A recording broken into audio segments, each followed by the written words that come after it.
me that that front three of United just wasn't...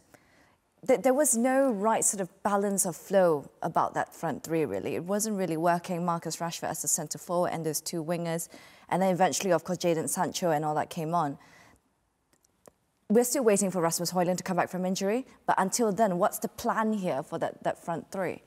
That's the big question. Well, the pressure is building on Højlund, isn't it? You know, to come in and be the saviour. You know, let's not forget, he's only had one season in Serie A, and before that, you know, he was playing in Denmark and Austria. So it's a lot of money on a young lad who is unproven, who didn't get double figures in goals, but he is a massive talent. But you're starting to put a lot of pressure on him, and you want to bring in youngsters, whatever the price tag, when things are going well, not when things are going badly. So one, I'd like to think they don't rush him back, because it's about getting his injury right. Secondly, that there were not that many options. You know, you rely on maybe an Anthony Martial, but how many chances has he had in a United shirt? Yeah. And he's not always fit either. Jadon Sancho came on, he ran around, but didn't really get involved at all. He has played as a false nine. Maybe that's something to maybe try. But then who does he drop? I actually quite like Garnacho. I didn't think he played very well today.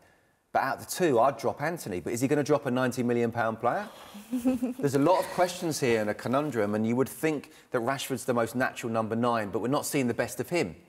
Get the best of him, try him on the left maybe in the next game, and just try something different. You don't want to be going round and changing systems and formations and players and personnel all the time. Yeah. But these two performances so far have not been good enough for United. What do you think, Danny? No, for me, I agree that the front three didn't look, you know, frightening. And, you know, you're going back to the, you know, the top teams over the years who've had, you know, a good front two or three. You look at, you know, Salah, Mane, Firmino, and, you know, the City front three. And for me, it's obviously being a United fan, it's painful for me to say this, but I wouldn't be frightened of playing against that front three. I'd be frightened of Marcus Rashford, of course, but the front three I wouldn't be frightened of. And for me, going forward, I'd love to see Marcus, you know, starting from the left. And, you know... Who would you put in the centre?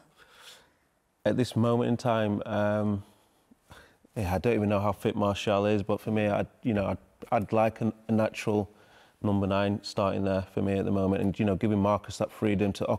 If Martial can occupy two centre-halves and you give Marcus the licence to be 1v1, then he's the most dangerous. And that's where he got most of his goals from last season. Michelle, look, money has been spent, and I don't know where they are in terms of FFP, or I'd be surprised with FFP. This is Manchester United, one of, if not the biggest club in the world. But obviously there's an ownership takeover happening that seems to be prolonging the whole time. You would like to think that the Glazers would dip their hand in the pocket. I'm sure a lot of United fans would love to see that and then see the back of them. But they need another striker, in my opinion. You know, let's just say Højlund comes in, gets injured again. You know, what are they going to do again? They're back to this. I actually felt they needed... He's not going to guarantee you that amount of goals either, because he hasn't scored too many, really, in his club career. And he's stepping up to the Premier League. Exactly. You can't rely on it. It's not like a Harry Kane, you know, where if they'd have got... And Daniel Levy wouldn't have sold to United, I get it. But if they'd have got a Harry Kane or a prolific goal scorer, a proven goal scorer, then you can sort of say, well, we know we're going to get 10 to 15 to 20 goals there. With Højlund, we have no idea. But get him on the pitch first and then let's judge him. But if he's injured again, if he breaks down in training or in another match, they have that problem again. What are you going to do with the number 9? The most important thing to do is to score goals, put the ball in the back of the net. And they haven't got enough people to do that. Last season, it's not the number 9 that scored the most goals, really, in Manchester United. They were overly reliant on Marcus Rashford, and they have been, actually, for quite some time now. They've not been able to get somebody to sort of overtake that mantle and contribute and spread out the goals and spread out the assists as well. It's been Marcus Rashford last season, the season before that.